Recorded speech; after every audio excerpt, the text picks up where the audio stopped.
I am Daniel, a teacher at Hope Springs ECD Center.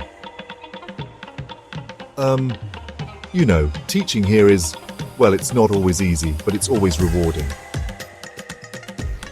Our classroom is like a mini United Nations. We have children from South Sudan, Congo, and Uganda. Each child brings their own story, their own challenges. At first, I thought I was doing everything right. I followed the textbook, I wrote on the board, but something wasn't clicking. The children seemed disconnected.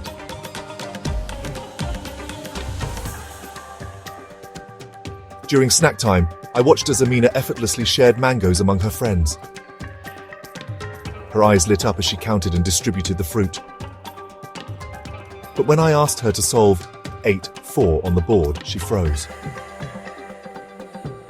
It was like all that joy and understanding just vanished. I saw this pattern repeating with other children too. They could count bottle caps, compare amounts while playing mark it. But when it came to the chalkboard, nothing. It was like trying to teach someone to swim by showing them pictures of water. It just didn't work. I felt lost.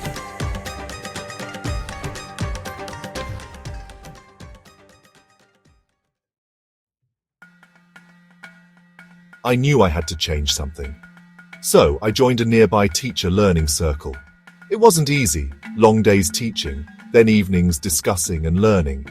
But there, I learned about play-based strategies. It was eye-opening, like seeing teaching in a whole new light. We practiced with simple objects, learning how to turn the ordinary into tools for teaching. We started using stones, banana leaves, bottle caps, things the children knew and could touch, real objects from their daily lives. I'd ask them to act out math stories. If you have 8 mangoes and want to share with 3 friends, how many would each get? They'd use the objects, move them around, count them out. It was amazing to see them work together, figuring things out. And then, slowly, we'd match those actions to the symbols on the board. You could see the moment when it all clicked for them. Teacher Daniel, I did it. Each friend gets 2 mangoes and we have 2 left over. It wasn't always smooth. Some days it felt like we were taking 2 steps forward and 1 step back. So if we write the sharing, it's like showing what we did with stones. That moment, it was like a light bulb went on. Not just for the children, but for me too. It was magical. I could see the future of education unfolding before my eyes. In that moment, I knew we were on the right path. These children were not just learning, they were discovering the joy of understanding.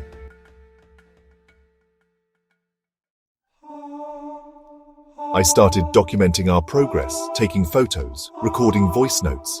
It helped me see how far we'd come. Soon, I was invited to share our story at a local workshop. Standing in front of other teachers, I felt proud. Now, numeracy isn't just something on a chalkboard. It's something our children can see, feel, and truly understand. It's part of their daily lives. And me?